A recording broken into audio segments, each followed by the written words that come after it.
1 தீமோத்தேயு 5ஆம் அதிகாரம் 8ஆம் வசனம். 1 தீமோத்தேயு 5ஆம் அதிகாரம் 8ஆம் வசனம். ஒருவன் தன் சொந்த ஜனங்களையும் விசேஷமாக தன் வீட்டாரையும் விசாரியாமற் போனால் அவன் விசுவாசத்தை மறுதலித்தவனும் அவிசுவாசியிலும் கெட்டவனுமாயிருப்பான். கர்த்தருடைய பரிசுத்த நாமத்திற்கு மகிமை உண்டாவதாக. ஆண்டவருடைய அளவற்ற தயவினாலே கடந்த 2 மாதங்களாக நாம் தொடர்ந்து உன் குடும்பத்தை கைவிட்டு விடாதே என்ற தலைப்பிலே நாம் தொடர்ந்து ஆண்டவருடைய வார்த்தையை கவனிக்கிறோம். Do not forsake your family. குடும்பம் என்பது மனிதன் அல்ல, தேவனே நியமித்தது, தேவன் திட்டமிட்டது, தேவன் படைத்தது, தேவன் இணைத்தது. அது மனுஷனுக்கு நல்லது என்று தேவன் ஆசீர்வதித்து தந்தது. நீ கொஞ்சம் யோசித்து பார்த்தீங்கன்னா, நம்ம லைஃபுடைய அல்டிமேட் கோல் அப்படின்னு பார்த்தீங்கன்னா, இன்றைக்கி நிறைய பேர் திருமணத்தை ரொம்ப தள்ளி போடலான்னு தள்ளி போடுறாங்க. முன்னாலெல்லாம் 18 வயசு 19 வயசு 20 வயசுலலாம் பிள்ளைங்கள்லாம் கல்யாணம் பண்ணணும் அப்படின்னு ஆசைப்படுவாங்க. இப்போல்லாம் ரொம்ப டிலே பண்ணுறாங்க. நிறைய பேர்கிட்ட எவ்வளோ சொன்னாலும் கேட்க மாட்டேங்கிறாங்க. நான் படிக்கணும் பாஸ்டர், நான் வேலைக்கு போகணும், அதுக்கப்புறம் தான் கல்யாணம் பண்ணுவேன்னு பையன் சொல்கிறது இல்லை, இப்போ பொண்ணுங்க சொல்கிறாங்க. இப்போ அப்படியே தள்ளி தள்ளி தள்ளி. ஆனால் எல்லாம் சம்பாரித்து வேலையெல்லாம் செட்டில் ஆகி பணம்லாம் சேர்த்த பிறகு அல்டிமேட் என்ன கோலுன்னு கேட்டால் செட்டில் ஆகணும் அப்படின்னு. செட்டில்னா என்ன அர்த்தம் அப்படின்னா கல்யாணம் பண்ணணும். இவ்வளோ சம்பாரித்த பணம் சேர்த்த பணத்தை எல்லாம் குடும்பம் அப்படின்ற ஒரு கூட்டுக்குள்ளே செலவழிச்சாதான் அதுக்கு என்ன இருக்குது, ஒரு அர்த்தம் இருக்குது. ஒரு மனுஷன் எல்லாத்தையும் சம்பாரித்து தானே சாப்பிட்டுட்டு தனியாக வாழ்ந்துட்டு தனியாக சாகிறதுக்கு இவ்வளோ பணம் அவசியமே இல்லை, இவ்வளவு செல்வம் அவசியம் இல்லை, இவ்வளவு சேமிப்பு அவசியமே இல்லை, இல்லையா? சில பேர் சொல்லுவாங்க தனியாக இருந்தால் டீயும் பண்ணு சாப்பிட்டே இருந்துடலான்னு. அப்போ அந்த மாதிரி வாழ்கிறதுக்கு இவ்வளோ கஷ்டப்பட்டு வேலை செஞ்சு வாழ்க்கையில் இவ்வளோ உயர வேண்டிய அவசியமே இல்லை, இவ்வளோ ஸ்ட்ரெஸ் எல்லாம் தேவையில்லை. நீங்கள் என்ன தான் சம்பாதித்தாலும், என்ன தான் நீங்கள் சேர்த்தாலும், எவ்வளவு தான் நீங்கள் உழைச்சாலும், வேலையை விட்டு நீங்கள் கிளம்பும்போது போகிறதுக்குன்னு ஒரு குடும்பம் இருக்குது பார்த்தீங்களா, அதுதான் ஆறுதல். கஷ்டப்பட்டோம், அதிகாரிட்டெலாம் திட்டு வாங்கினோம், எவ்வளோ பாடுபட்டோம், வேர்வை சிந்தனோம், உடம்பெல்லாம் வலிக்குது. ஆனால் நமக்குன்னு ஒரு அட்ரஸ் இருக்குது, நமக்குன்னு ஒரு வீடு இருக்குது, நமக்குன்னு ஒரு துறவு இருக்குது, இல்லையா? நமக்குன்னு பிள்ளைங்க இருக்காங்க, நமக்குன்னு ஒரு மனைவி காத்துக்கிட்டு இருப்பான், நமக்குன்னு ஒரு புருஷன் இருக்கிறான், நமக்குன்னு ஒரு குடும்பம் இருக்குது அப்படின்னு நினைக்கும் போது தான் மனசுலே ஒரு திருப்தி வருது. அப்போ பட்ட கஷ்டம் எல்லாம் மறந்து போயிடுது. குடும்பம் ரொம்ப முக்கியங்க. குடும்பம் இல்லாமல் இந்த உலகமே சர்வைவ் பண்ணாது. குடும்பன்ற ஒரு உறவு மாத்திரம் இல்லை அப்படின்னா இன்றைக்கு சந்ததிகளே பிறக்காது. இந்த உலகத்தில் யாருமே இருக்கவே மாட்டாங்க. குடும்பம் இருக்கிறதுனால தான் பிள்ளைங்க இருக்கிறாங்க, இல்லையா? சந்ததிகள் இருக்குது. குடும்பம் இருக்கிறதுனால தான் பராமரிப்பு இருக்குது. குடும்பம் இருக்கிறதுனால தான் பிள்ளைங்க வளர்றாங்க. பிள்ளைகளுக்கு ஒரு நம்பிக்கை வருது, தைரியம் வருது. அப்பா அம்மா ஒருத்தங்க இருக்கிறாங்க, நம்மளை கவனிக்கிறதுக்கு, பராமரிக்கிறதுக்கு, நம்மகிட்ட பேசுறதுக்கு, நமக்குன்னு கொடுக்குறதுக்கு ஒருத்தங்க இருக்கிறாங்கன்னு நினைக்கும் அந்த பிள்ளைங்க தைரியமாக படுக்க போகிறாங்க. சில பிள்ளைங்க வேணால் சின்ன வயதில் புரியாமல் இந்த இளம் வயது வந்த உடனே டேடி உங்களை பார்த்தாலே எனக்கு பிடிக்கல, மம்மி உங்களை பார்த்தாலே பிடிக்கல அப்படின்னு ஒரு ஃபேஸில் கண்டிப்பாக சொல்லுவாங்க. ஒரு காலம் அவங்க ஃப்ரெண்ட்ஸ் எல்லாம் தேடும்போது கொஞ்சம் அந்த இள ரத்தம் அப்படி துடிக்கும் போது பெற்றோர்லாம் முக்கியமாக தெரிய மாட்டாங்க. ஆனால் அதே பிள்ளைங்க தான் அவங்க லைஃப்பில் செட்டில் ஆகி ஒரு குடும்பம்னு வந்த பிறகு மம்மி டேடின்னு உருவாங்க. ஏன்னா அப்போ தான் அவங்களுக்கு அந்த உறவினுடைய முக்கியத்துவம் என்னன்றது அவங்க கண்டுபிடிப்பாங்க. அப்போ ஃபேமிலின்றது ரொம்ப முக்கியம். அதுவும் விசேஷமாக நம்ம ஒரு கிறிஸ்தவனாக தேவனுடைய பிள்ளையாக இருப்பார்களானா இந்த வேதம் சொல்லுது, தன் சொந்த ஜனங்களையும் தன் சொந்த வீட்டையும் ஒருவன் விசாரித்து பராமரித்து கவனிக்காமல் போயிட்டா அவன் விசுவாசத்தையே மறுதலித்தவன் அல்லது இயேசுவை மறுதலித்து அவிசுவாசியிலும் ரொம்ப கெட்டவனாக இருப்பான் என்று சொல்லுது. அப்போ நம்ம குடும்பத்தை நம்ம பராமரிக்கிறதும் விசாரிக்கிறதும் ரொம்ப ரொம்ப முக்கியமான ஒரு கடமை. உண்மையாக சொல்லப்போனால் ரட்சிக்கப்பட்டவர்கள் அவங்க தங்கள் சொந்த குடும்பத்தை கவனித்து பராமரித்து போஷித்து பாதுகாத்து அவங்க அதை வளர்த்து பண்படுத்த வேண்டியது அவர்கள் மேல் விழுந்த கடமை. ஆண்டவருடைய கிருபையினால் கடந்த 2 மாதங்களில் முதலாவது சொன்ன இந்த forsaking the family, do not forsake the family, குடும்பத்தை கைவிட்டு விடாதே என்று சொல்லும் பொழுது முதலாவது நோவாவை பற்றி படித்தோம். ஒரு மிகப்பெரிய வெள்ளம் தேவனால் அனுப்பப்பட்டு பூமி முழுவதும் அழிக்கப்பட்ட போது இந்த நோவா என்கிற மனுஷன் நீதிமானாக இருந்து தன்னுடைய குடும்பம் அந்த வெள்ளத்தில் அழிஞ்சு போகாம அவன் பேழை உண்டு பண்ணி தன் குடும்பத்தை உயிரோடு காப்பாற்றினான் என்று சொல்லி அவனை குறித்து நம்ம கவனித்தோம். அப்போ நோவாவிட்டிருந்து சில பாடங்களை படித்தோம். ரெண்டாவது, குடும்பத்தை கைவிடாத நபராக கடந்த மாதம் நம்ம கவனித்த ஒருவர் ஆபிரகாம். அந்த மனிதன் எப்படி தன் குடும்பத்துக்கு ஒரு நல்ல தகப்பனாக, நல்ல கணவனாக, நல்ல சகோதரனாக அவனுடைய கடமைகளை எல்லாம் ஆற்றி தன் குடும்பத்தை ஆசீர்வாதமாய் கொண்டு போய் முடிவிலே வாக்குத்தத்தம் பண்ணப்பட்ட சந்ததிக்கு தகப்பனாக மாறி விசுவாசிகளுக்கு எல்லாருக்கும் தகப்பனா நின்று ஒரு பெரிய சாட்சியை நமக்கு முன்பாக காண்பித்தாருன்னு சொல்லி ஆபிரகாம்கிட்ட சில பாடங்கள் படித்தோம்.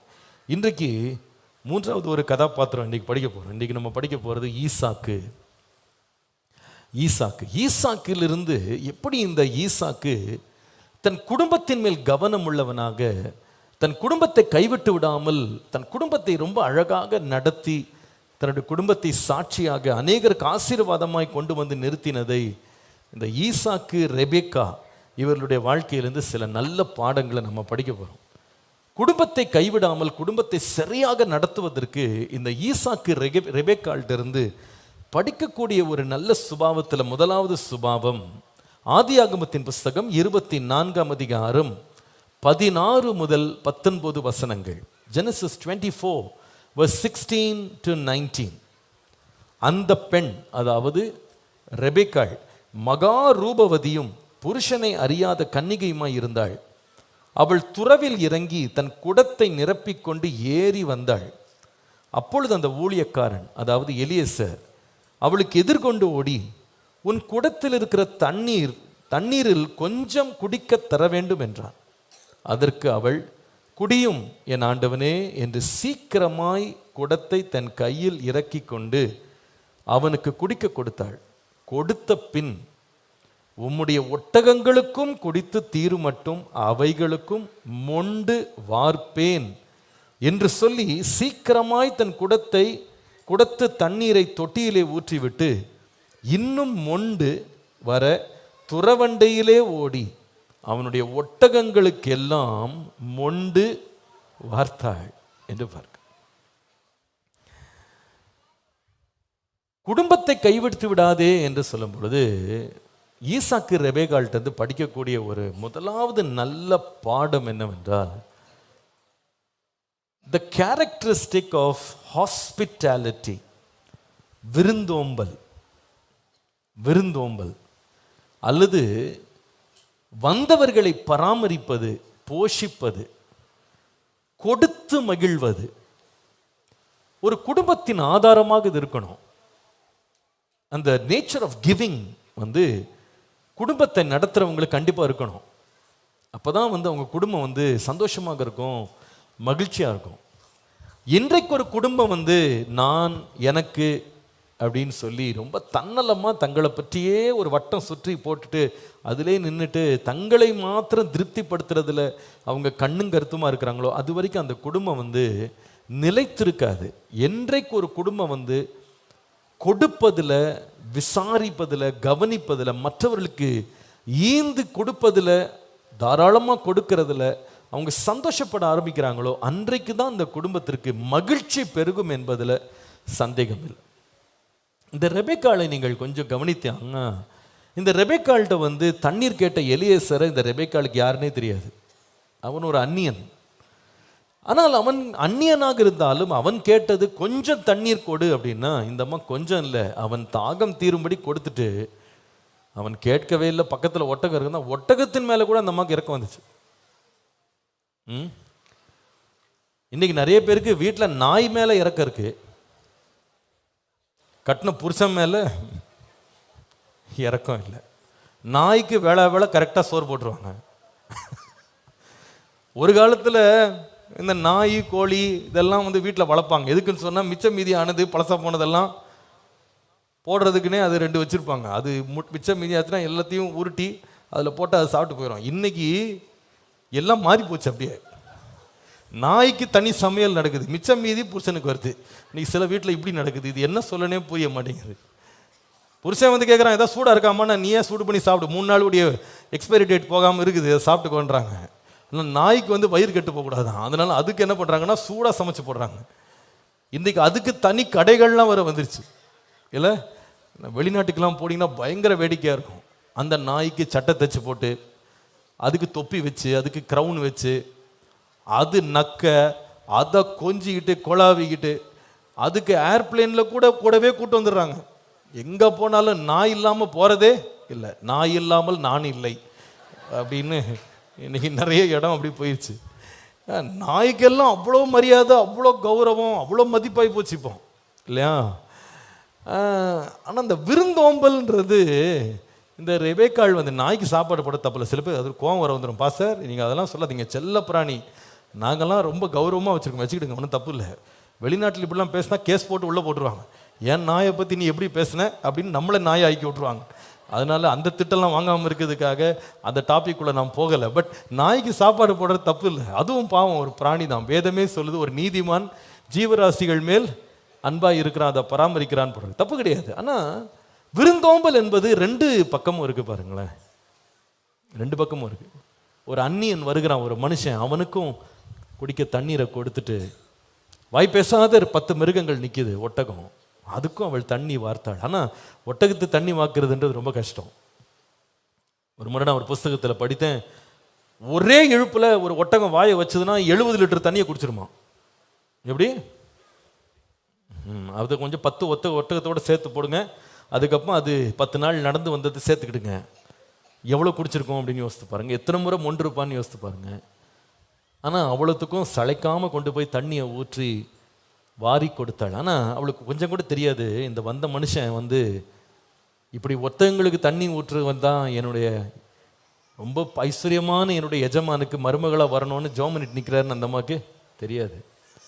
ஒன்றுமே தெரியாமல் இருந்தால் கூட தாராளமாக கொண்டு கொடுத்த போது அவளுடைய தாராள குணமே என்னவா மாறிடுச்சுன்னு கேட்டால், அவளுடைய ஆசீர்வாதத்துக்கு ஒரு வழியாக கர்த்தர் மாற்றி விட்டார்.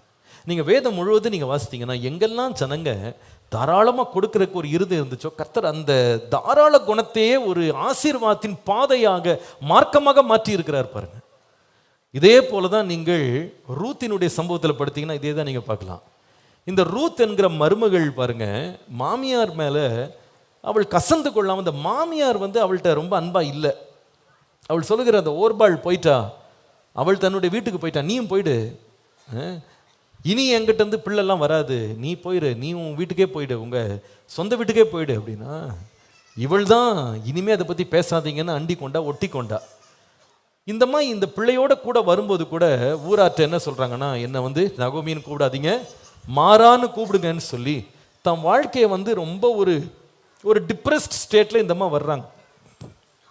என்கிட்ட நன்மை இல்லை, என்ன நன்மை செய்ய முடியாது, இப்படியே சொல்லிக்கிட்டு இருக்கிற அந்த அம்மாவுக்கு இந்த பெண் என்ன செய்கிறாள்னா, ஒரு விதவையாக அந்த இஸ்ரவேல் நாட்டில் அன்றைக்கு கதிர் பொறுக்கும் போது, கதிர்களை வெட்டும் போது, அறுவடை செய்யும் போது சிந்துகிற மணிகளை வந்து யூதர்கள் எடுக்கக்கூடாது.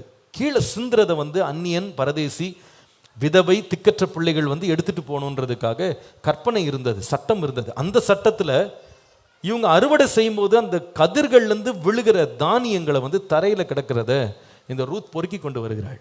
வேதம் சொல்லுது, அவள் பொறுக்கி கொண்டு கஷ்டப்பட்டு சம்பாரித்து சேர்த்த அந்த தானியத்தை கொண்டு வந்து மாமியார் கொண்டு வந்து கொடுத்தாலும், நீங்கள் சாப்பிடுங்கம்மா, நீங்கள் சாப்பிடுங்க.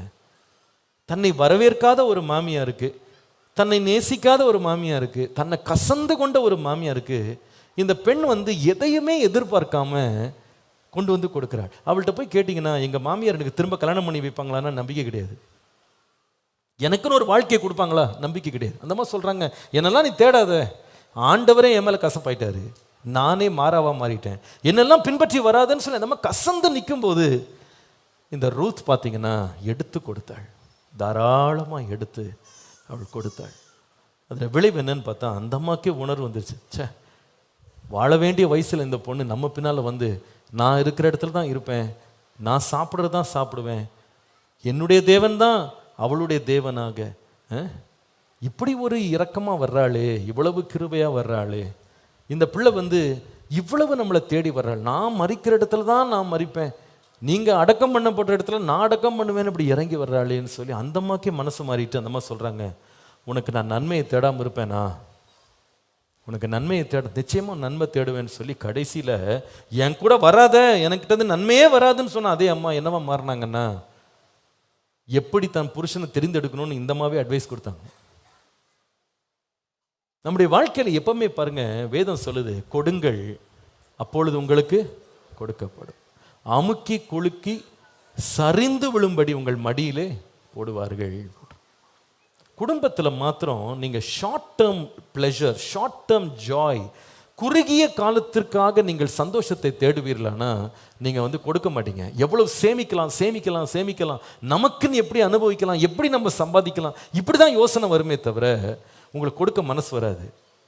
ஆனால் அதே வேளையில் நீங்கள் லாங் டேர்மாக நீண்ட தூர பயணத்தில் கர்த்தர் என்னை வருங்காலத்தில் என்னை ஆசீர்வதிப்பார், கர்த்தர் கொடுக்கிறவர்களுக்கு இரக்கம் உள்ளவர்களுக்கு இரக்கம் காட்டுவார் அப்படின்ற விசுவாசம் உங்களுக்கு இருந்து நீங்கள் விதைப்பீர்களானால் நிச்சயமாக சொல்கிறேன், நீங்கள் எதை விதைக்கிறீங்களோ ஒரு நாள் என்ன செய்வீங்கன்னா அறுவடையாக பெறுவீர்கள். அல்லேலூயா.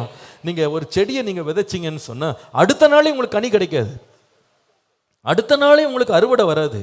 ஆனால் நீங்கள் விதைச்சிட்டு நீங்கள் தண்ணீர் பாய்ச்சி நீங்கள் வருஷங்கள் காத்திருப்பீர்களானா நீங்கள் விதைச்சது ஒரே ஒரு மாங்கொட்டை தான்.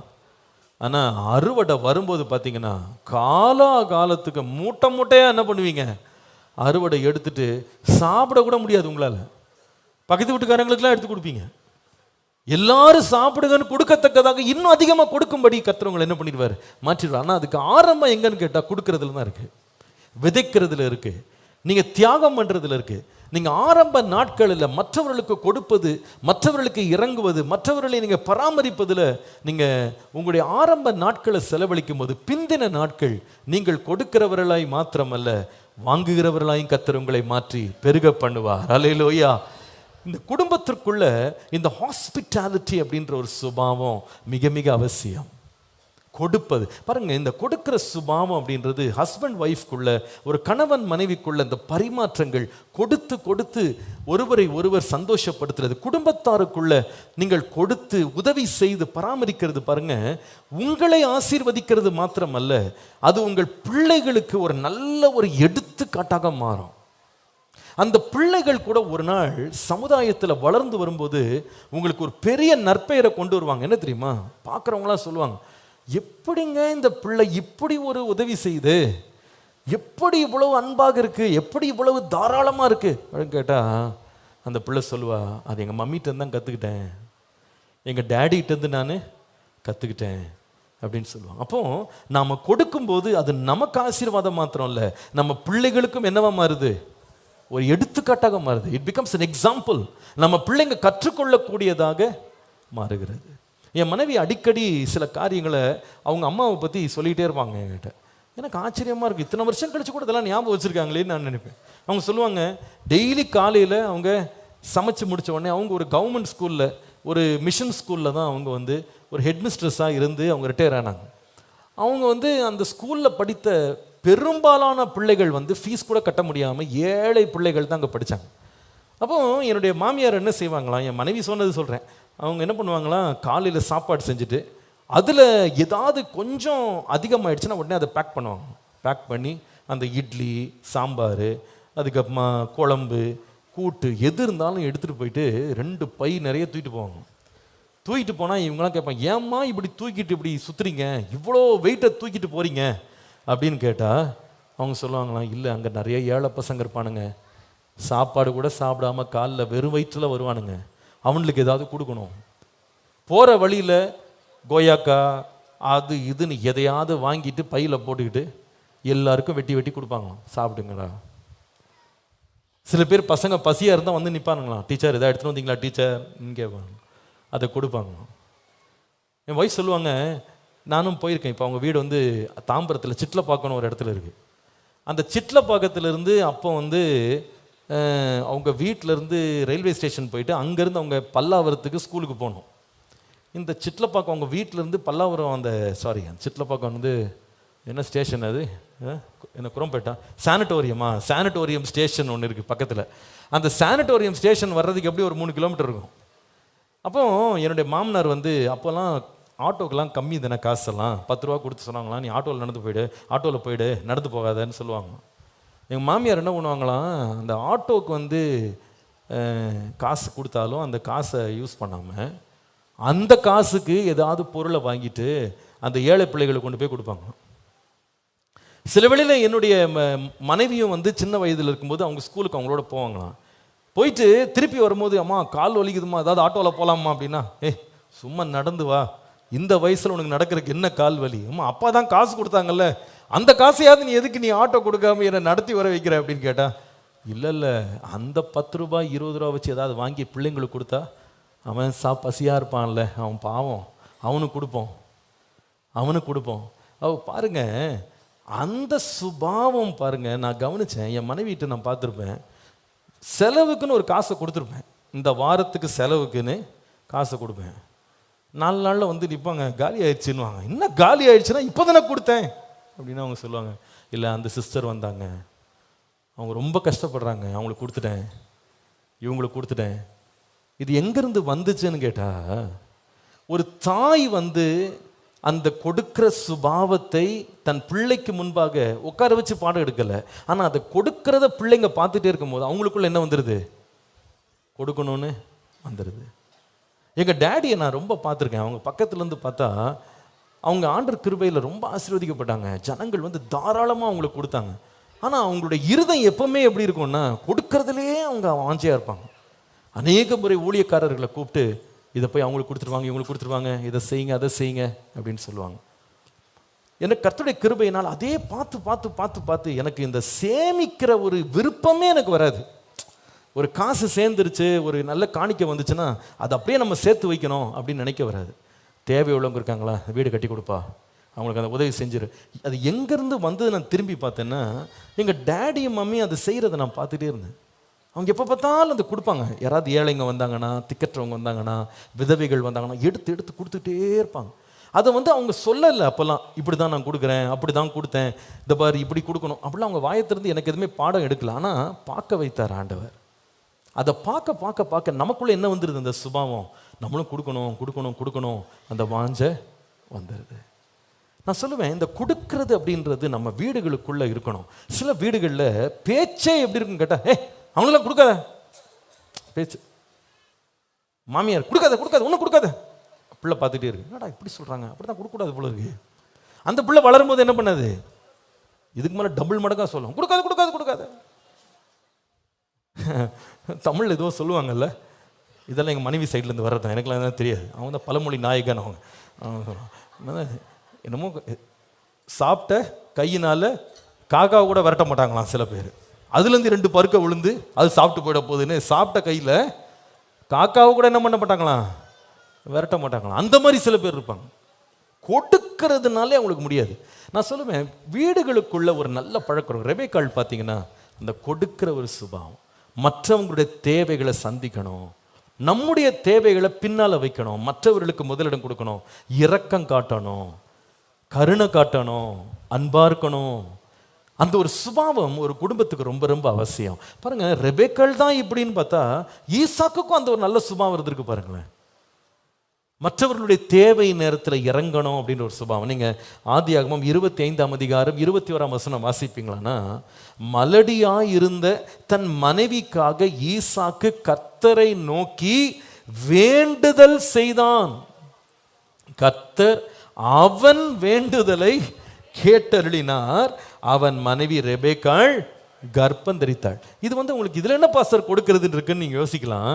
ஆனால் அந்த ஈசாக்குடைய இருதயம் எப்படி இருந்ததுன்னா பாருங்க, அந்த காலத்துலலாம், இப்போ இன்றைக்கு வந்து பார்த்தீங்கன்னா மெடிக்கலில் வந்து நம்ம என்ன கண்டுபிடிக்கிறோன்னா, ஒருவருக்கு பிள்ளை இல்லை அப்படின்னா அது வந்து மனைவிக்கு மட்டும் பிரச்சனை இல்லை, கணவனுக்கும் என்ன இருக்க முடியும், குறைபாடு இருக்க முடியுன்றது இன்றைக்குள்ள மருத்துவம் நமக்கு சொல்லி கொடுக்குது. ஆனால் அன்றைக்கு அப்படி கிடையாது. அன்றைக்கு குழந்தை பிறக்கலைன்னா முழு குறையும் யார் மேலே சொல்லுவாங்கன்னா மனைவி மேலே தான் சொல்லுவாங்க. அதனால தான் கணவனை மலடின்னு சொல்ல மாட்டாங்க, மனைவிக்கு மலடினே பேர் வச்சிருவாங்க. ரொம்ப மோசம் அது அந்த காலம். ஏன்னா அவங்களுக்கு இந்த விஞ்ஞானமும் தெரியாது. அவங்க அதனால குறைய மொத்த பழிய மனைவி மேலே சுமத்துவாங்க. அநேக இடங்களில் ஈவன் பைபிள்லே கூட பார்த்தீங்கன்னா குழந்தை பிறக்கலைன்னா சில பேர் ஒதுக்கி வைக்கப்பட்டிருக்காங்க, உதாசீனப்படுத்தப்பட்டிருக்காங்க, சில பேர் பரிகாசம் பண்ணப்பட்டிருக்காங்க, சில பேர் வந்து தள்ளி வைக்கப்பட்டு அவர்களுக்கு பதிலாக வேற ஒரு பெண்ணை கல்யாணம் பண்ணி திருமணம் செய்கிறாங்க. இது இன்றைக்கு வரைக்கும் சில வீடுகளில், சில ராஜாக்கள் குடும்பங்களில், ஏன் நம்முடைய சமுதாயத்தில் கூட சில கதைகளை நான் கேட்டிருக்கேன். கல்யாணம் ஆகி குழந்தை இல்லை உடனே விவாகரத்து பண்ணிட்டு வேற ஒரு பெண்ணை திருமணம் செய்கிற அவலங்கள் இன்றைக்கு நடக்குது. ஆனால் அப்படிப்பட்ட முற்காலத்தில் ஈசாக்கை பற்றி வாசிக்கிறோம். தன்னுடைய மனைவி பிள்ளை பெற முடியலன்னு சொன்ன உடனே அவளை குற்றம் சொல்லி, குறை சொல்லி, அவளை வருத்தப்படுத்தி, அவளை ஒதுக்கி வைக்காம வேதம் சொல்லுது அவளுக்காக ஜெபம் பண்ணானா. அதுதான் என்னன்னா, அவளுடைய குறைச்சல்ல இவன் கசந்து கொள்ளாமல், கடிந்து கொள்ளாமல் அவளுக்காக ஜெபம் பண்ணான்.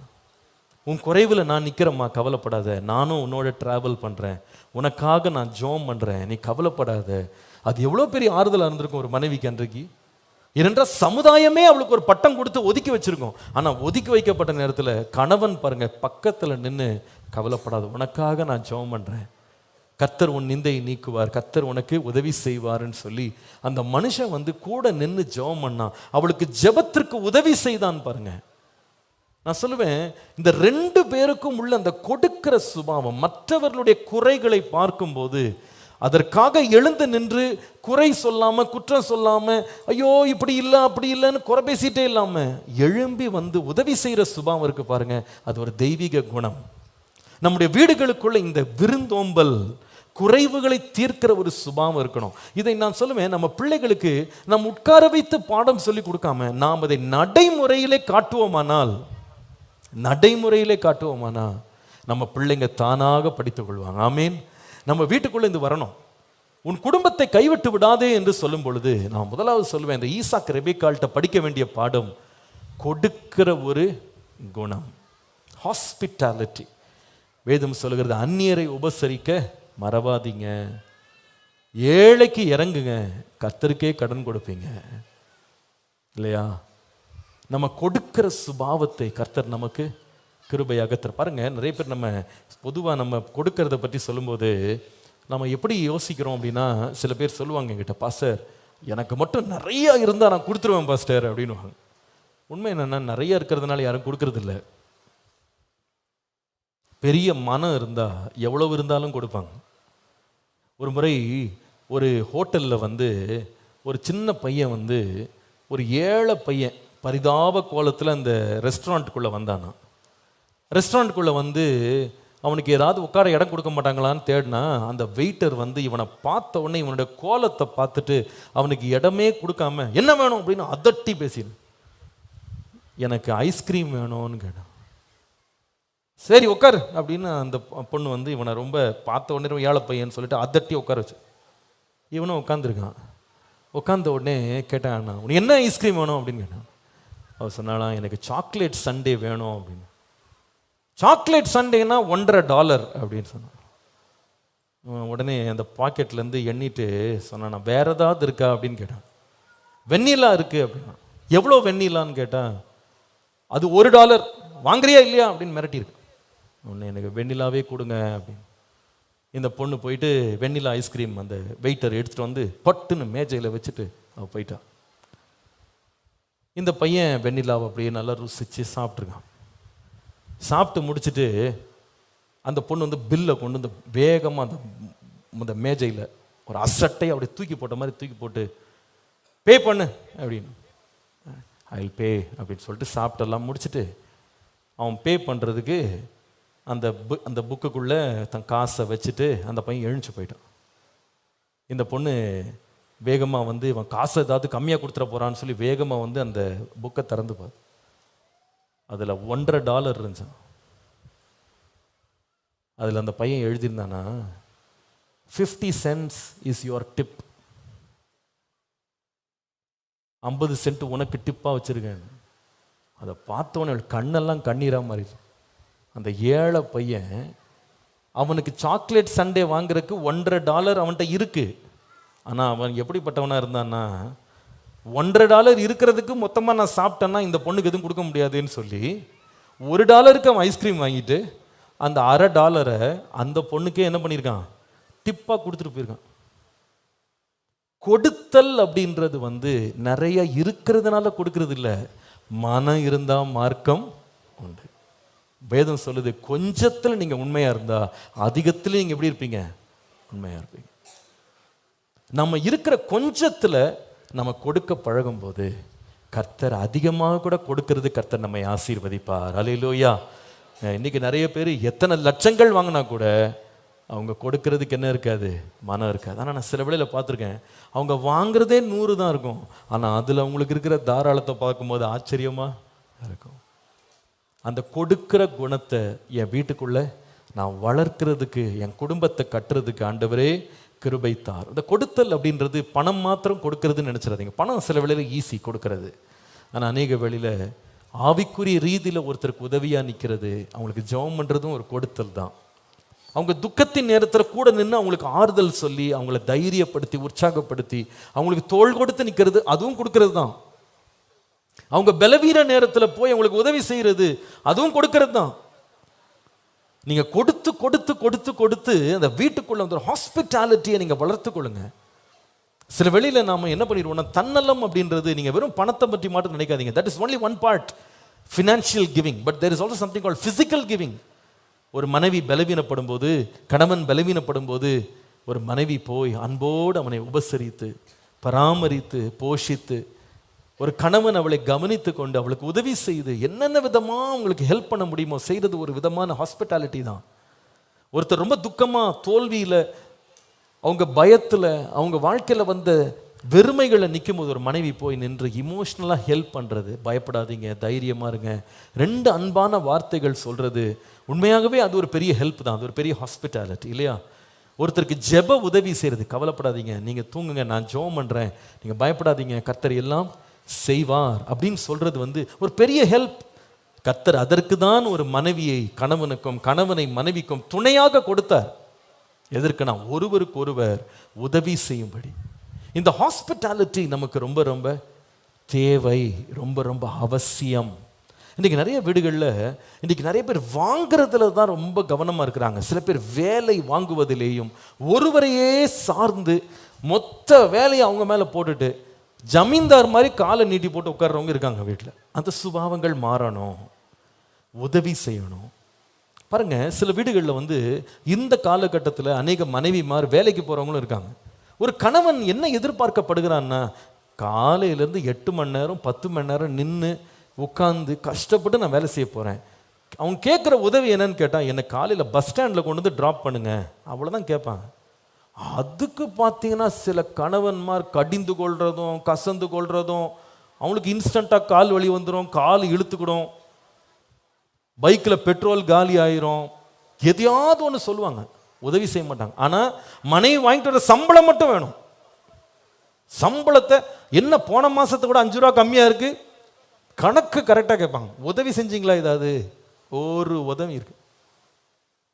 பிசிக்கலாக ஹெல்ப் பண்ணவே மாட்டாங்க, எந்த உதவியும் செய்ய மாட்டாங்க. சில மனைவிமாருடைய பரிதாப நிலைமை என்னன்னா, அவங்களே வேலைக்கு போகணும், அவங்களே பொருளை வாங்கணும், அவங்களே சமைக்கணும், அவங்களே கட்டி கொடுக்கணும், எல்லாம் முடித்த பிறகு அவங்களே கழுவணும், அவங்களே வீடை சுத்தம் பண்ணணும், எல்லாம் அவங்களே பார்க்கணும். எந்த ஒரு பராமரிப்பும் எந்த ஒரு கவலையுமே இல்லாமல் சிலர் சுற்றி வருவது நல்லதல்ல. ஒருவேளை உங்களால் செய்ய முடியலைன்னா கூட செய்யக்கூடியவர்களையாவது நம்ம என்ன செய்யணும்னா, அவங்களுக்கு ஒழுங்கு பண்ணி, கவலைப்படாத, நான் உனக்கு சப்போர்ட் பண்ணுறேன், உனக்கு ஹெல்ப் பண்ணுறேன் என்று சொல்லி அவர்களை பராமரிக்க வேண்டியது அவசியம். கணவன்மாருக்கு இது ஒரு நல்ல பழக்கம் இருக்கணும். மனைவிமார் வேலைக்கு போகிறாங்களா, காலையில் கொண்டு போய் ட்ராப் பண்ணுறதுக்கு ஒரு டைமை நீங்கள் ஒதுக்குங்க. திருப்பி அவங்கள பிக்கப் பண்ணுறதுக்கு மனம் சளைக்கவே சளைக்காதீங்க, போய் கூட்டுவாங்க. உங்கள் மனைவி தானே, உங்கள் பிள்ளைகளுக்கு தாய் தானே, அவள் நல்லா இருந்தால் தானே நீங்கள் நல்லா இருக்க முடியும், அவள் நல்லா இருந்தால் தானே உங்கள் குடும்பம் நல்லா இருக்க முடியும், உங்கள் பிள்ளைங்க நல்லா இருக்க முடியும். அவளை ஆதரித்து அவளை என்ன பண்ணுங்க, கொஞ்சம் ஹெல்ப் பண்ணுங்க, சப்போர்ட் பண்ணுங்க, உதவி செய்யுங்க. அப்படி நீங்கள் ஹெல்ப் பண்ணும்போது பாருங்கள், அவங்க இன்னும் உங்களுக்காக என்ன செய்வாங்க, அதிகமாக கொடுக்கறதுக்கு அவங்களுக்கு என்ன உண்டாகும், ஒரு உற்சாகம் உண்டாகும். அவங்க வந்து எனக்கு எந்த சப்போர்ட்டுமே இல்லை என் ஃபேமிலியில் அப்படின்னு சொல்லக்கூடாது. நான் சப்போர்ட் பண்ணுறேன், நான் கொடுக்குறேன், என் பங்கை நான் செய்கிறேன், நான் ஒரு சின்ன வேலை கூட உதவியாக நான் ஏதாவது செய்யணும்னா நான் செய்கிறேன், என்னால் முடிந்த உதவிகளை நான் செய்கிறேன். அப்படி நம்ம ஒருத்தருக்கு ஒருத்தர் துணையாக இருக்கும்போது பாருங்கள், அந்த கொடுத்தல் நம்ம குடும்பத்திற்குள்ளே இன்னும் என்ன செய்யும், மகிமையும் மகத்துவத்தையும் கொண்டு வரும். கர்த்தருடைய நாமம் மகிமைப்படுவதாக. அப்போ ஹாஸ்பிட்டாலிட்டி அப்படின்றது ரொம்ப ரொம்ப முக்கியம். இந்த ஹாஸ்பிட்டாலிட்டி சுபாவத்தில், இந்த விருந்தோம்பல்ல நம்ம வளருவதற்கு கர்த்தர் கிருபையாக நமக்கு என்ன செய்வாராக? இரக்கம் பாராட்டுவாராக. கர்த்தருடைய நாமத்திற்கு மகிமை உண்டாவதாக. ரெண்டாவது, இந்த ஈசாக்கு ரெபெக்காள்கிட்ட படிக்க வேண்டிய ஒரு பாடம், ஆதியாகமம் 24:67 படித்தீங்கன்னா வேதம் சொல்லுகிறது, அப்பொழுது ஈசாக்கு ரெபெக்காளை தன் தாய் சாராளுடைய கூடாரத்துக்கு அழைத்து கொண்டு போய் அவளை தனக்கு மனைவியாக்கி கொண்டு அவளை நேசித்தான். ஈசாக்கு தன் தாய்க்காக கொண்டிருந்த துக்கம் நீங்கி ஆறுதல் அடைந்தான். நல்லா கவனிங்க.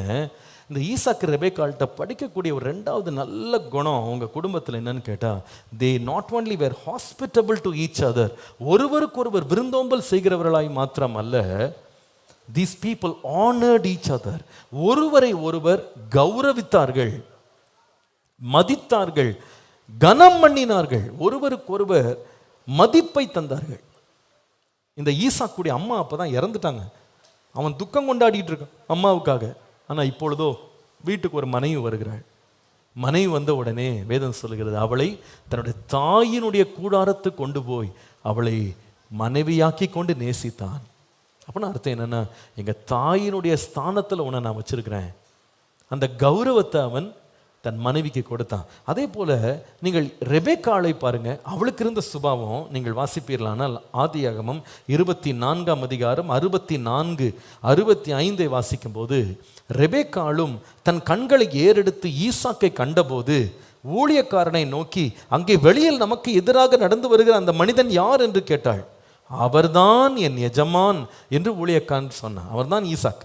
அப்பொழுது அவள் ஒட்டகத்தை விட்டு இறங்கி முக்காடிட்டு கொண்டாள். இது என்ன ஒரு சிம்பிள்னு கேட்டா, தன் கட்டப்போகிற கணவன் அப்படின்ன உடனே அந்த ரெபெக்காள் என்ன செய்தனா, இறங்கி முக்காடிட்டு கொண்டு நடந்து வந்தாள். அர்த்தம் என்னன்னா, நான் உன்னை ரொம்ப கனம் பண்றேன், I respect you, I honour you.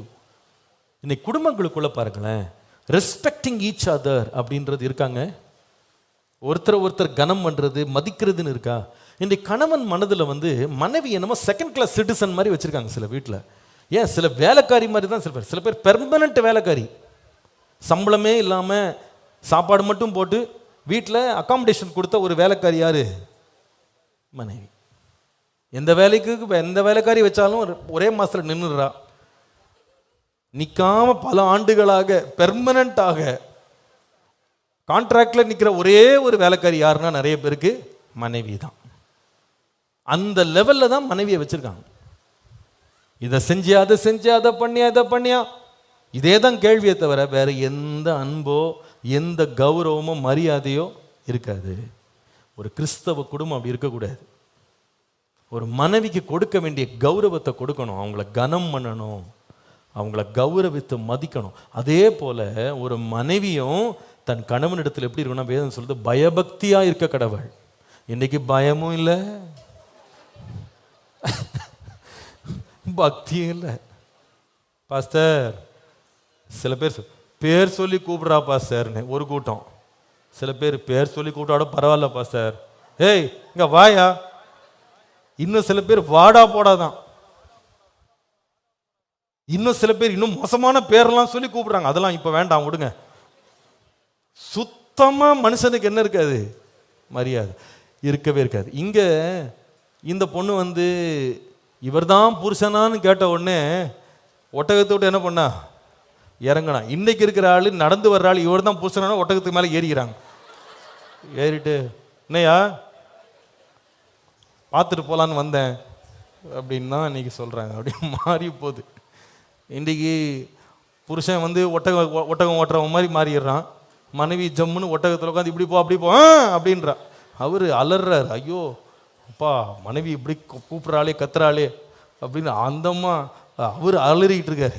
என்ன, கல்யாணத்துக்கு முன்னால் சில பேர் முக்காடு போடுறதை நிறுத்தவே மாட்டாங்க. எப்பவுமே முக்காடு தான், எப்பவுமே தலை குனிஞ்ச தவளை என்ன பண்ணாது, நிமிராது.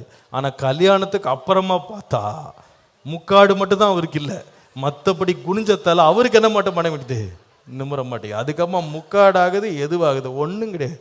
ஃபுல் கண்ட்ரோல் அதம்மா என்ன பண்ணிடுறாங்க, எடுத்துட்டு எந்த காலத்தில் எனக்காக நீ தான் அடிமை, இந்த மாதிரி ஒருத்தருக்கு என்ன செய்யறது இல்லை, கனம் கொடுக்கறதே இல்லை, சுத்தமா மதிக்கிறது இல்லை. நிறைய வீடுகள் இந்த கோபமே அதனாலதான் வருது. கோபமே, சண்டைகளை பாஸ்டர் மதிக்கவே மாட்டா பாஸ்டர். சில பேர் சொல்றது, சில பேர் சகோதரிகள் வேதனை, பாஸ்டர் 10 பைசாக்கு மதிக்க மாட்டேங்கிறாரு, என்னன்னே சட்டம் பண்ண மாட்டேங்கிறாரு. சுத்தமா எனக்கு இந்த வீட்டில் என்ன இல்லை. ஆனா ரெபெக்காள் ஈசாக்க பாருங்க, ஒருவரை ஒருவர் எவ்வளவு கௌரவிச்சாங்க பாருங்க, முக்கியமானவர்களாக கருதுனாங்க, தங்களை விட மேன்மையானவர்களா. வேதம் சொல்லுது, நீங்க மனத்தாழ்மையா இருந்து உங்களை விட மற்றவர்களை எப்படி நினைங்க, மேன்மையானவர்களாக நினைங்க.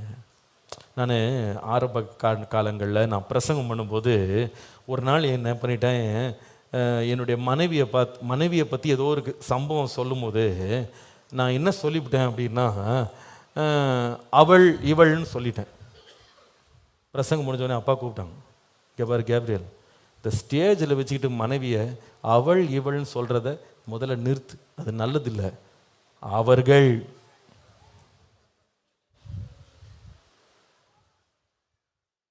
அப்படி சொல்ல பழகு, அவள் இவள்லாம் பேசுறத அவர்கள் கனம் பண்ணு. இன்றைக்கு பையன் அவர்கள்னு சொன்னா அப்பா கூப்பிட்டு சொன்னடா அவர்கள் இவர்கள் அவ இவன் சொல்லுடா அப்படின்னு இங்க தூண்டுதல் வேற. இப்படி இருக்கு சில குடும்பம். ஆனா தேவனுடைய குடும்பம் எப்படிப்பட்ட குடும்பம்னா, கனம் பண்ணுகிற குடும்பம். ஒருவரை ஒருவர் தங்களை விட மேலானவர்களா. இயேசு சொன்னார், நீங்க மற்றவங்க உங்களுக்கு என்ன செய்யணும்னு எதிர்பார்க்குறீங்களோ அதே நீங்க என்ன பண்ணுங்க. நம்ம என்ன எதிர்பார்ப்போம், நம்ம மதிக்கப்படணும், நம்ம கௌரவிக்கப்படணும். அந்த எதிர்பார்ப்பே என்ன பண்ணுங்க, மற்றவங்களுக்கு கொடுங்க. அப்படி கொடுத்தால் குடும்பம் எப்படி இருக்கும்னா, மகிழ்ச்சியான ஒரு குடும்பமாக இருக்கும். அல்லேலூயா, கர்த்தருடைய நாமத்திற்கு மகிமை உண்டாகுதா. கடைசியாக ஒரு வார்த்தை, நேரம் ஆயிடுச்சு, அதனால நான் சுருக்கமாக முடிக்கிறேன். ஆதியாகமம் 26:8 அவன் அங்கே நெடுநாள் தங்கி இருக்கையில் பெலிஸ்தியருக்கு ராஜாவாகிய அபிமெலேக்கு ஜன்னல் வழியாய் பார்க்கும்போது ஈசாக்கு தன் மனைவியாகிய ரெபெக்காளோட விளையாடி கொண்டிருக்கிறதை கண்டான்.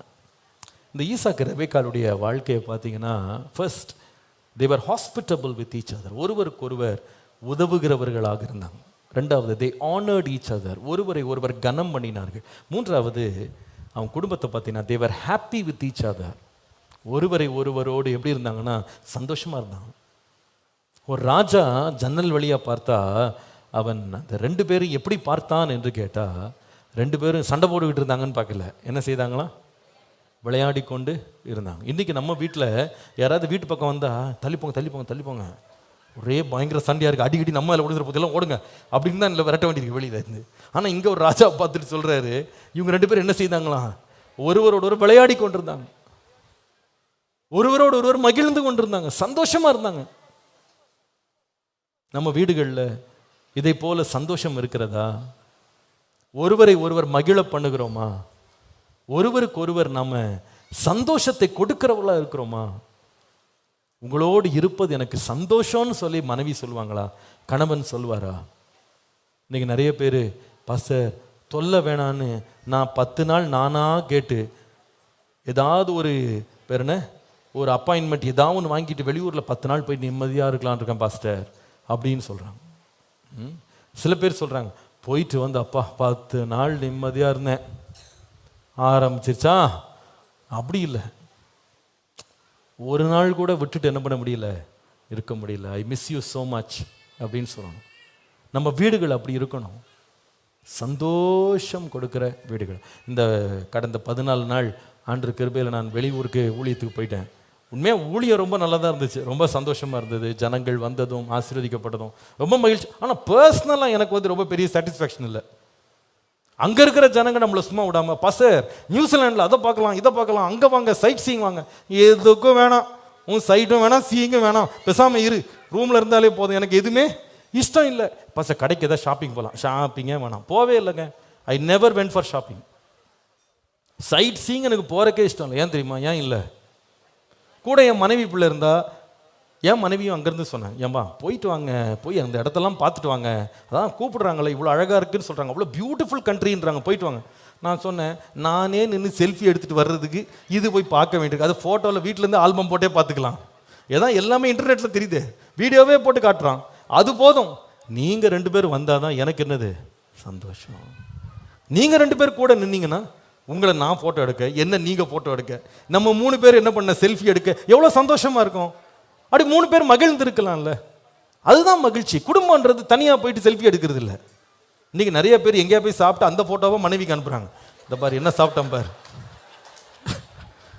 ஏற்கனவே அந்த அம்மா வெந்துக்கிட்டு இருக்கோம், இவர் வந்து என்ன அழகாக செஞ்சுருக்கான் பார், எப்படி ஷைனிங்காக இருக்குது பார் சிக்கன். வீட்டில் வந்தால் இந்த அம்மா இவருக்கு ஷைன் பண்ணிடுவாங்க அந்த அம்மா. ஏயா நாங்கள்லாம் ஒரு மனுஷனாக தெரியலையா உனக்கு? அது சரி, சாப்பிட்டியே ஒரு பொட்டலமாவது வீட்டுக்கு வாங்கிட்டு வரக்கூடாது, அதையும் வாங்கிட்டு வர. வீட்டில் வந்து ஒரே அதுக்கு வர்ணனை, இப்படி இருந்துச்சு அப்படி இருந்துச்சு, என்ன போட்டானே தெரியல, அவ்வளோ டேஸ்டாக இருந்துச்சு. அப்படி அப்படி இல்லை, சேர்ந்து மகிழ்ந்து இருக்கணும். அல்லேலூயா. சேர்ந்து சந்தோஷமா இருக்கணும். எல்லாம் மகிழ்ந்து. இன்னைக்கு இந்த காலமே அப்படி மாறி போச்சு பாருங்களேன். இப்போ வீட்டில் ஆளுக்கு ஒரு செல்ஃபோனா, ஆளுக்கு மூணு மூலையில் உட்காந்துட்டு செல்ஃபோனில் ஒவ்வொன்றா பார்த்துக்கிட்டு இருக்கு. திடீர்னு ஒன்று சிரிக்குது, அப்போ 2ம் பார்க்குது, எதுக்குடா அவன் சிரிக்கிறான் அப்படின்னு. அதுக்கப்புறமா அது அடங்கணும்னு இது 2 பேரும் பார்க்குறாங்க, எதுக்கு இவங்க சிரிக்கிறாங்க. 3 பேருக்குமே தெரியாது யாருக்கு எதுக்கு சிரிக்கிறாங்க தெரியாது, ஆனால் தனித்தனியாக சிரிச்சுக்கிட்டு. இப்படி இல்லை குடும்பம். சிரிக்கிறீங்களா ஒன்றா சேர்ந்து சிரிங்க, மகிழ்றீங்களா ஒன்றா சேர்ந்து என்ன பண்ணுங்க மகிழுங்க, சாப்பிட்றீங்களா ஒன்றா சேர்ந்து சாப்பிடுங்க. நான் வெளிநாட்டுக்கு போயிருக்கும் போது ஐயோ அந்த ஜனங்கள் காட்டின அன்பு கொஞ்சம் அல்ல. பாஸ்டர் இங்கே வாங்க பாஸ்டர் அங்கே போகலாம், இங்கே வாங்க பாஸ்டர் அங்கே போகலாம், அங்கே இது நல்லா இருக்கும், இங்கே ஸ்பெஷல். எனக்கு அது இன்ட்ரெஸ்டே இல்லை. கடைசியில் ஒரு பாஸ்டர் அதை கண்டுபிடிச்சிட்டாரு. தெரியுது பாஸ்டர் உன் மனைவி கூட வரலன்னு நீங்கள் வரமாட்டேங்கிறீங்க. நான் வீட்டில் ரசம் இருந்தால் போதும், ரசம் அப்பளம் கொடுங்க, எனக்கு ஊருக்கா எனக்கு அதான் ரொம்ப பிடிக்கும். பாஸ்டர் இவ்வளோ தூரம் வந்துட்டு நீங்கள் ரசம் சாப்பிட்றக்கா வந்தீங்க.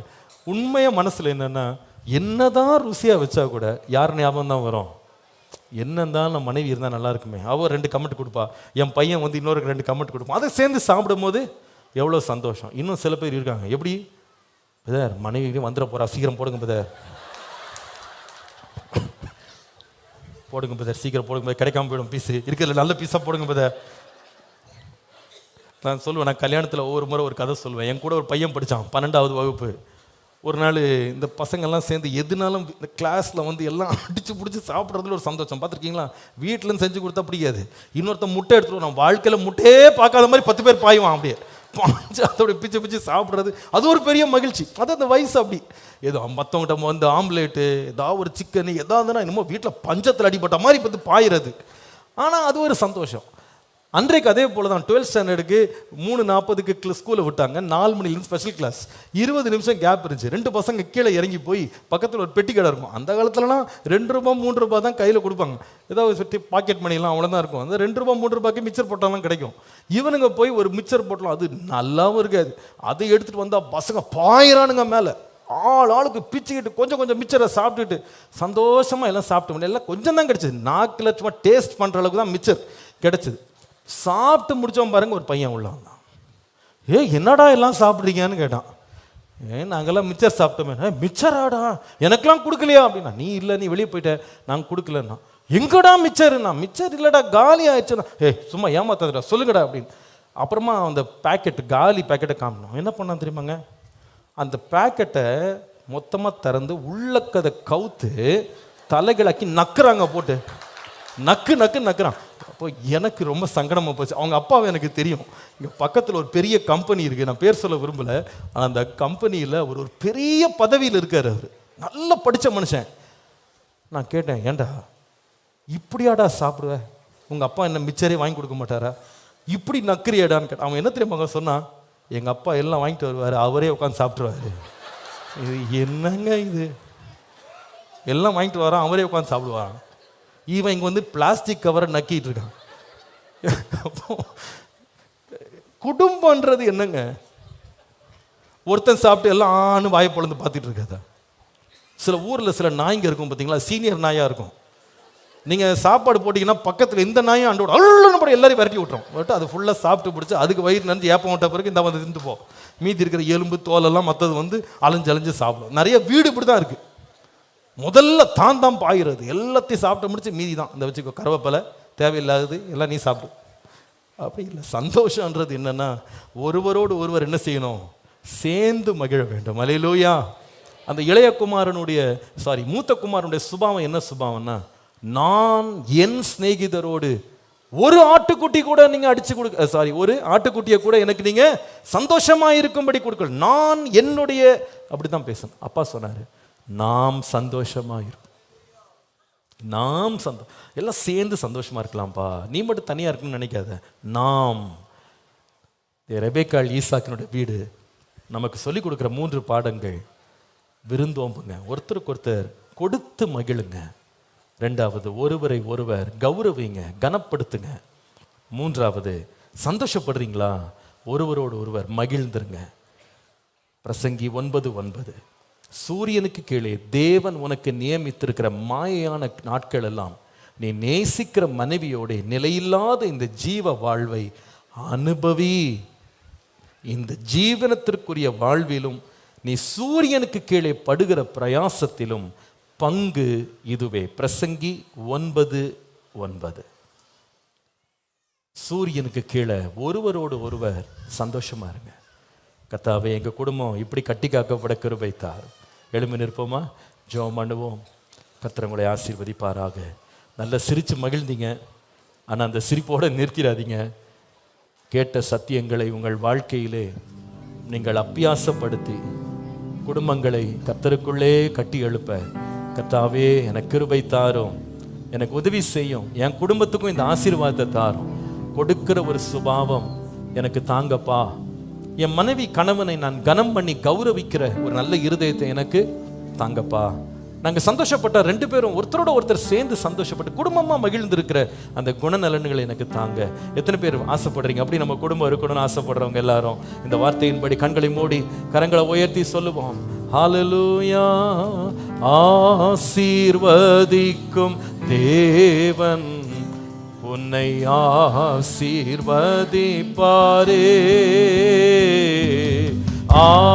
ஆசீர்வதிக்கும் தேவன் உன்னை ஆசீர்வதிப்பாரே. பாடுவோம். துதி ஸ்தோத்திரம் இயேசுநாதா, துதி உமக்கே என்றுமே. துதி ஸ்தோத்திரம், ஆமென். துதி உமக்கே. ஓ ஆசீர்வதிக்கும் தேவன் உன்னை ஆசீர்வதிப்பாரே. ஆபிரகாமை ஆசீர்வதித்தவர், ஆபிரகாமை ஆசீர்வதித்தவர் ஆசீர்வதிப்பாரே. ஈசாக்கை ஆசீர்வதித்த தேவன் ஆசீர்வதிப்பாரே. ஆபிரகாமை ஹல்லேலூயா ஆசீர்வதிப்பாரே. ஈசாக்கை ஆசீர்வதித்த தேவன் என் வாழ்க்கையிலேயும் அந்த ஈசாக்கு ரெபெக்காளை போல ஆசீர்வதியும். ஆசீர்வதிக்கும் தேவன் உன்னை ஆசீர்வதிப்பார். கரங்களை உயர்த்தி சொல்லுங்க, என்னை ஆசீர்வதிப்பார். ஆசீர்வதிக்கும் தேவன் என்னை நம்மை ஆசீர்வதிப்பார். ஆசீர்வதிக்கும் ஆசீர்வதிக்கும் நம்மை கரங்களை உயர்த்தி அவரை துதிப்போம். துதி ஸ்தோத்திரம் இயேசு ராஜா, துதி உமக்கே என்றுமே. துதி ஸ்தோத்திரம் இயேசு நாதா. ஹல்லேலூயா. ஆசீர்வதிக்கும் தேவன். ஹல்லேலூயா. ஆசீர்வதிக்கும் தேவன் உன்னை ஆசீர்வதிப்பாரே.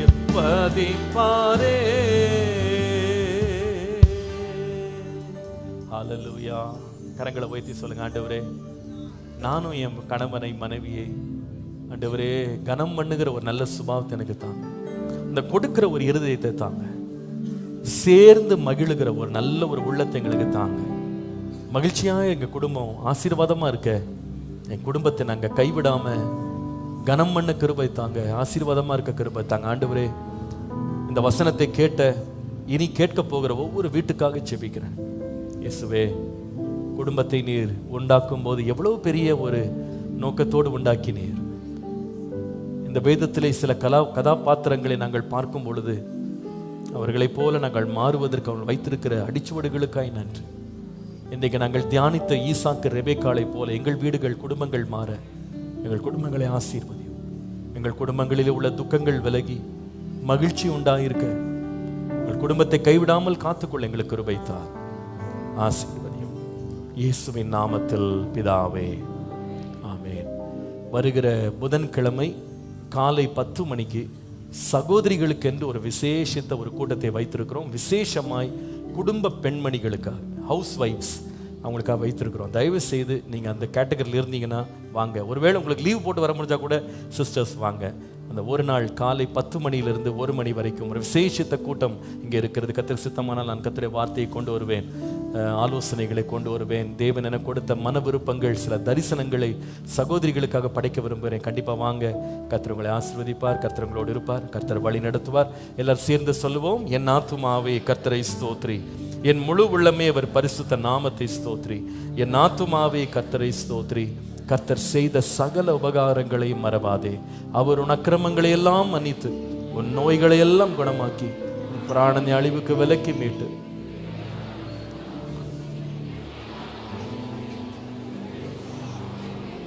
வாழ வைத்து போல் ஆகிறது. ஆமேன்.